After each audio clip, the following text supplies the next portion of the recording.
Hey, what is going on, guys? My name is ThePromG and welcome back to a brand new video. Now today, what I have for you guys is a One Piece arc review, and today we're going to be taking a look at Water 7, which is the most recent One Piece arc that I completed, and I gotta say has definitely been my favorite arc from the One Piece manga thus far. Now for those of you who are watching this video that are not subscribed, that don't know who I am, that just clicked on this video because you like One Piece, and don't know my history with the series, I've only recently started reading One Piece like 1 or 2 months ago, and I've recently got up to volume 45, which is basically the end of Water 7. And I've always kind of been, jokingly critical of One Piece just because the massive amount of people just constantly bombarding me with requests to read One Piece decided to bite the bullet and read it. It has quickly become one of my favorite manga series of all time. But what you guys are here for is to hear my thoughts on Water 7, what I personally thought of this arc. So of course, this is all going to be my opinions. You can feel free to disagree in the comments, have civil discussion about this manga arc and One Piece in general. Also, I feel like this goes without saying, but this video will contain spoilers for One Piece and Water 7 up to volume 45. I'll be talking about, plot events and significant things that happen within the story. So if you don't want any spoilers, if you haven't read Water 7 or watched it, then definitely click off this video if you do not want to be spoiled. So with all that out of the way, let's get into what I thought of my first read through of Water 7. So if you guys do enjoy this video, make sure to leave a like and subscribe for more manga videos just like this. Also, if you're shopping on Right Stuff, then make sure to use my affiliate link, which will be linked down in the description below. You get manga for amazing prices. You also support the channel, which helps me out a lot. Also, while you're down there, make sure to join my Discord. Lots of amazing manga conversation going on over there, a lot of which is about One Piece, actually. So yeah, definitely make sure to join the community. I'd love to have you. With all that out of the way, without any further ado, let's get right into what I thought of Water 7. Alright, so if I remember correctly, basically, Water 7 leaves off where Skypiea ended. The ship is really banged up, and they're looking for a carpenter in the next city, which ends up being Water 7, which is this grand city where, there's no sidewalks, no really vehicles. Everyone just goes in like these little horse things in these canals. Very beautiful city, known for its shipwrights. And they also come here to sell the treasure that they got at the end of Skypiea. So they get like 200 million berries for all this stuff. They give some to Usopp, who ends up getting robbed by the Frankie family. And then, Usopp basically goes through this whole, character development where he feels like he's a burden, and he ends up trying to leave the pirate crew. And he even goes so far as Usopp and Luffy actually have a fight in this volume right here, volume 35. As you can tell by the cover, I think this is an absolutely amazing cover, and the spine as well, you can see Usopp all bandaged up there, just ready to put his fears aside and just throw down with Luffy. This was an amazing volume and an absolutely crazy fight. Now, while I guess the fight was a little bit short in length, one might consider it a moment rather than like a whole fight, kind of like the Madara versus that whole, village, the army. I think that's more of a moment than a fight because, it was just so short in length. Again, I haven't watched Red Naruto, just that fight, so you can feel free to disagree with me on that, but I thought the fight was really cool. You get to see Usopp's skills really shine through. This whole time he's in the manga, he is the weakest character, and I would argue that he still is the weakest on the crew. But, just seeing him put that all aside, he wants to leave the pirate crew, and he's willing to fight Luffy over it, the most OP person that we've probably seen in One Piece thus far. The character development that we see for Usopp in Water 7 is truly remarkable, and I can see why some people really hold Usopp as one of the best characters in One Piece. His development that he gets in Water 7 definitely contributes towards that, in my opinion. So basically, after the fight, Usopp and the Straw Hats go their separate ways, and I think that Usopp just wants to live on the merry-go because they wanted to get a new ship.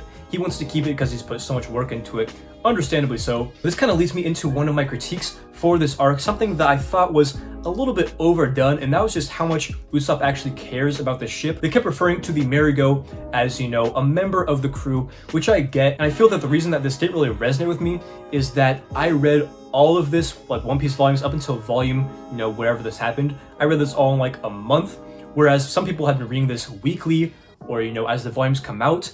If you're reading it that slow, I feel like you can build up this attachment to the ship, but personally, since I absolutely binged this entire series, I didn't really have that same sentiment. So while I can completely understand and acknowledge how, Usopp's attachment towards the merry-go is justified, I feel like with how I read the series, I just didn't really feel that attached to the ship personally, but again, that's just me. And because of that, I did think it was a little bit annoying, got a little bit on my nerves, just how much he would not want to let this ship go. I mean, it was falling apart.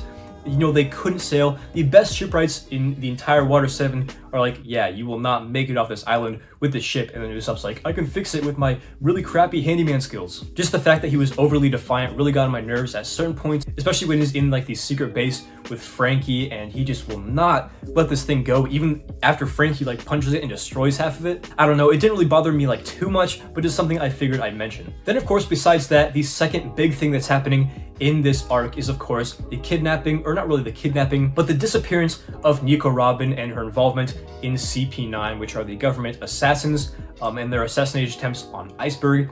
I thought that this was really interesting as the assassination played out, and then everyone started blaming the Straw Hats for it because Nico was there. One of the big things that I really liked about Water 7 was how I felt the tone shift from where it had been in the past arcs. You know, they've always been on the run from the Navy, and you know, they've always been pirates and considered scoundrels by most of the community.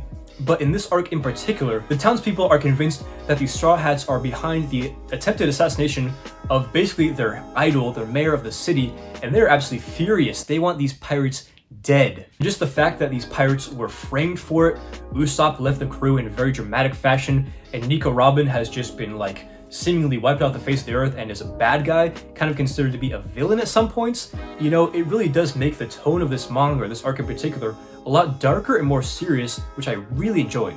I feel like there was a true sense of risk, and you know, stuff was actually at stake in this arc in particular, because in the past, you know, they've gotten into trouble, but you always know that Luffy's gonna, you know, rise above whoever he's fighting, and the Straw Hats are gonna prevail.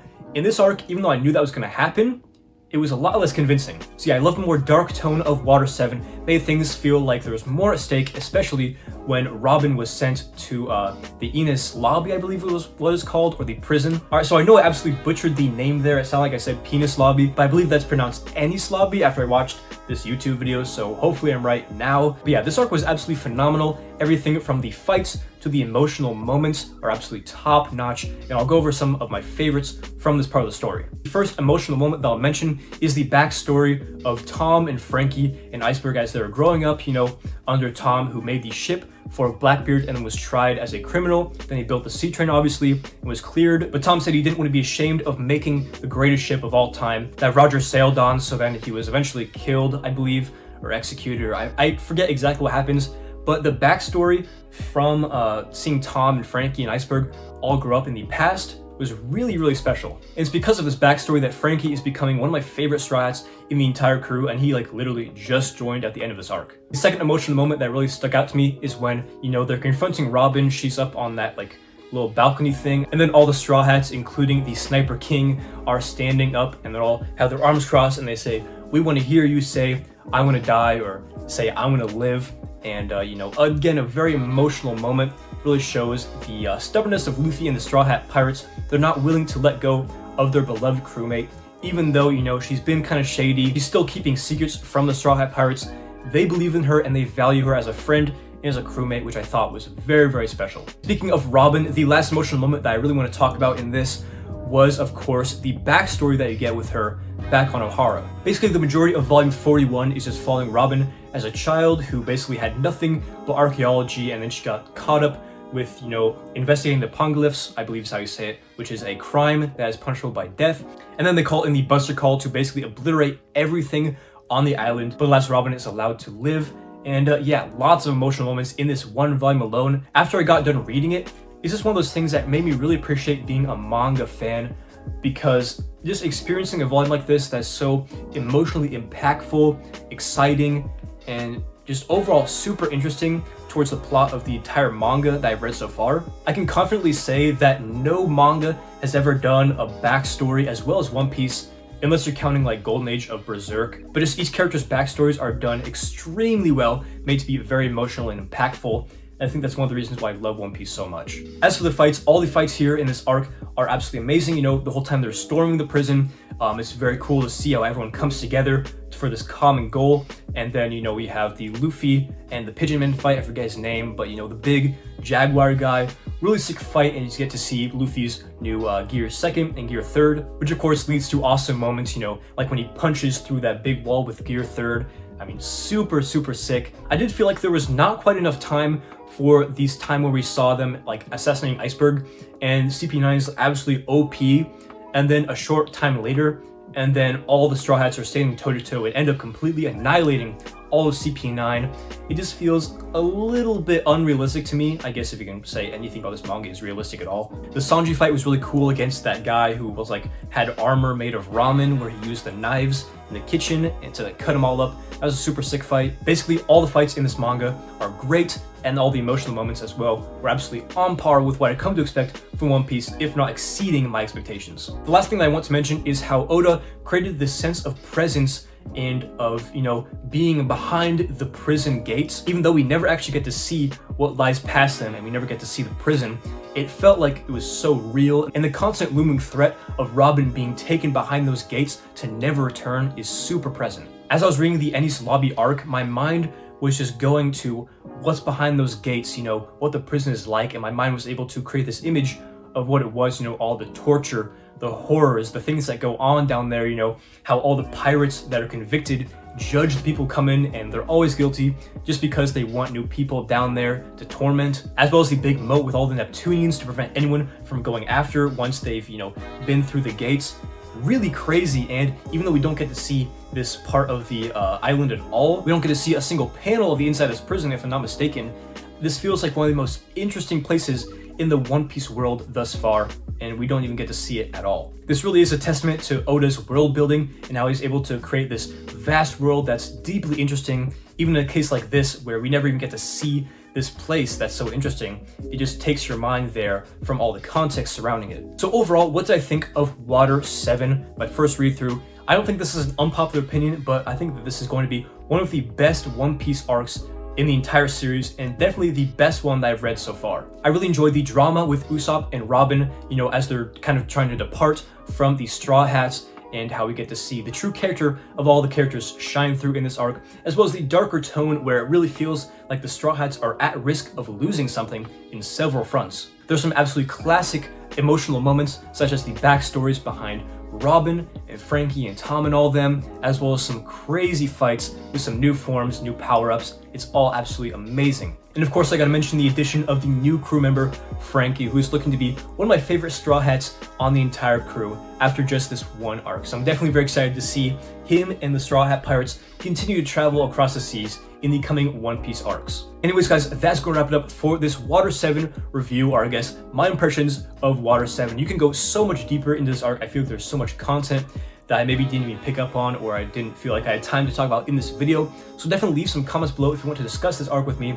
I'm definitely looking forward to talking to some of you guys in the comments below. And for all you One Piece fans who are watching this video, I will be doing more reviews of all the major story arcs as I read One Piece. So definitely look out for those, and subscribe if you want to see my first impressions from someone who's just reading through One Piece for the first time. So if you guys did enjoy this video, then make sure to leave a like and subscribe for more manga videos just like this. So yeah, this has been ThePromG. Hopefully you enjoyed the video, and as always, hope to catch you in the next one.